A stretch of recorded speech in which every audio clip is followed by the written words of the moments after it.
Guys, welcome to my channel. I hope आप सभी लोग अच्छे होंगे। तो आज की इस वीडियो में हम बात करेंगे महाभारत के बारे में।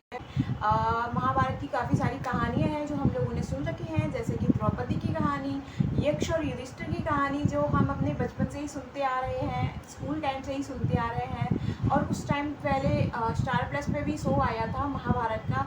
तो महाभारत से हमें क्या क्या सीखने को मिल सकता है और मैंने महाभारत से क्या क्या सीखा, तो आज की स्टोरी में हम उस बारे में बात करेंगे।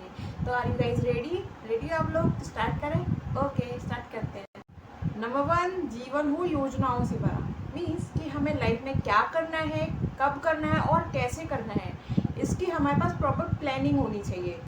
हमें हमारी लाइफ में हमेशा एक विज़न बना के रखना चाहिए और उस विज़न तक पहुंचने के लिए गोल्स सेट करने चाहिए। उन गोल्स को कैसे अचीव करना है उसके लिए हमारे पास एक प्रॉपर प्लानिंग होनी चाहिए। फॉर एग्जाम्पल, मैंने अपनी लाइफ में गोल बना लिया कि मुझे डॉक्टर बनना है, राइट। तो फॉर एग्जाम्पल मैंने गोल सेट कर लिया कि मुझे एक डॉक्टर बनना है, राइट। तो उस डॉक्टर बनने के लिए मुझे क्या करना है, सबसे पहले मेरा फोकस रहेगा कि मुझे 12th बायो से करना है। उसके बाद जो भी डॉक्टर के लिए पढ़ाई करनी होती है, नीट वगैरह होता है, MBBS वगैरह होता है, बी फार्मा वगैरह होता है, ये सब कुछ करना पड़ेगा। उसके बाद मैं डॉक्टर बन पाऊँगी, राइट। अब मुझे बनना डॉक्टर है, लेकिन मैं पढ़ाई कर रही हूँ इंजीनियरिंग की, मैं पढ़ाई कर रही हूँ मैथ्स की, तो मैं डॉक्टर नहीं बन पाऊँगी। तो फर्स्टली मुझे डॉक्टर बनने के लिए क्या क्या करना पड़ेगा, ये सारी मेरे पास प्लानिंग होनी चाहिए। कैसे करना है ये भी मेरे को पता होना चाहिए। तो लाइफ में प्लानिंग्स होना बहुत ज़्यादा इम्पोर्टेंट है। तो अगर पांडवों के पास महाभारत को कैसे जीतना है, इस चीज़ की प्लानिंग ही नहीं होती, श्री कृष्ण जी उनको इस प्रॉपर गाइडेंस नहीं देते कि किस तरीके से उन्हें महाभारत में लड़ाई करनी है जिससे जीत उनकी हो।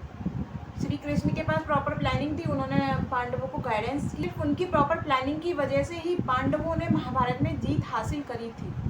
तो नंबर 1 पॉइंट तो हमें ये सीखने को मिलता है। नंबर 2 जो महाभारत से मैंने सीखा वो है संगत। फॉर एग्जाम्पल, जैसा हम सब लोगों ने सुना होगा कि जैसे हम एनवायरनमेंट में रहते हैं हम वैसे ही बनने लग जाते हैं। उसी तरीके से जैसी हमारी संगत होती है हमारी संगत का हमारे ऊपर बहुत बड़ा असर होता है। जैसे हमारे दोस्त होते हैं, जैसे हमारा फ्रेंड सर्कल होता है, हम भी वैसे ही बनने लग जाते हैं। तो मैं आपको एक स्टोरी सुनाती हूँ कि ABCD नाम के 4 दोस्त थे। 4 दोस्तों में से 3 दोस्त ऐसे थे जिनको जुए की बुरी लत थी। तो और चौथा दोस्त ये था कि उसे जुआ खेलना पसंद नहीं, मतलब वो जुआ खेलना पसंद नहीं करता था, वो जुआ नहीं खेलता था। तो एक दिन ये चारों दोस्त एक साथ रहते थे, दोस्ती गहरी थी तो साथ में ही रहते थे सब लोग। तो एक दिन चारों लोग ऐसे ही घूमने के लिए निकले, किसी काम के लिए बाहर निकले, घूमने के लिए बाहर निकले।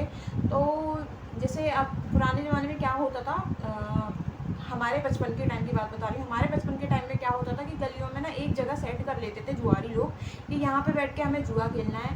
तो वहीं पे पूरा दिन सारा दिन वो लोग बैठ के जुआ खेलते रहते थे, ठीक है।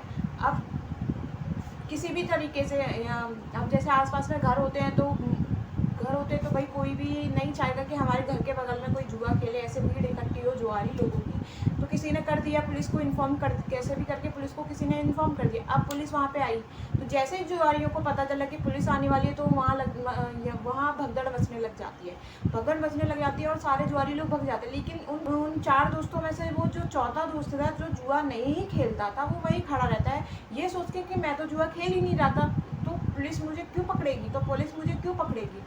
और वो तीनों दोस्त वहाँ से भग जाते हैं। लेकिन जब पुलिस वहाँ पहुँचती है कोई और उसे नहीं मिलता, वही चौथा दोस्त वहाँ खड़ा मिलता है। तो पुलिस सबसे पहले उसी को पकड़ती है। तो वो बोलता है कि आप मुझे क्यों पकड़ रहे हैं, मैं तो जुआ खेल ही नहीं रहा था। अगर तू जुआ मैं तेरी बात, तो पुलिस बोलती है हम लोग तेरी बात पर विश्वास क्यों कर लें, अगर तू जुआ नहीं खेला था तो तू यहाँ पे खड़ा ही, तो तू यहाँ पे है ही क्यों।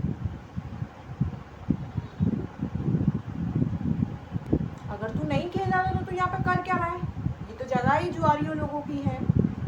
तो अब आप मुझे ये बताइए कि वो पर्सन जुआ नहीं खेल रहा था, लेकिन जुआ ना खेलते हुए पुलिस उसको पकड़ के ले गई सिर्फ और सिर्फ उसकी संगत की वजह से। सिर्फ और सिर्फ उसकी संगत ऐसी थी कि उसके दोस्त जुआ खेलते थे और वो उनकी संगत में था, और वो उनकी संगत की वजह से ही वहाँ पे उस जगह पे पहुँचा था, उनके साथ खड़ा था।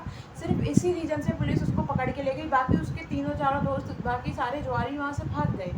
सिर्फ और सिर्फ उसकी संगत की वजह से उसे वहाँ उस दिन मात खानी पड़ी। महाभारत में कौरवों की संख्या ज़्यादा थी। पांडव तो केवल 5 थे, लेकिन कौरवों की संख्या बहुत ज़्यादा थी। लेकिन संख्या में ज़्यादा होते हुए भी वो पांडवों से मात खा गए।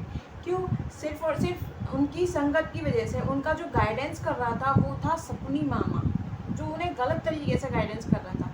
और जो पांडव लोग थे उनका गाइडेंस किया था कृष्ण जी ने, जो कि उन्हें सही राह दिखा रहे थे, जो उन्हें सही राह पे ले जा रहे थे। इसी गाइडेंस की वजह से, इसी संगत की वजह से जो 5 पांडव थे, जो केवल संख्या में 5 थे, वो महाभारत को जीत जाते हैं और कौरव की ज़्यादा संख्या में होते हुए भी महाभारत में हार जाते हैं, सिर्फ और सिर्फ संगत की वजह से। तो सेकंड पॉइंट जो मैंने सीखा महाभारत से वो यही था कि हमारी जो संगत है, हम जैसी संगत में रहेंगे हम भी वैसा ही बन जाएंगे। तो हमें अपनी संगत, हमें अपने दोस्त बहुत ही सोच समझ के बनाने चाहिए।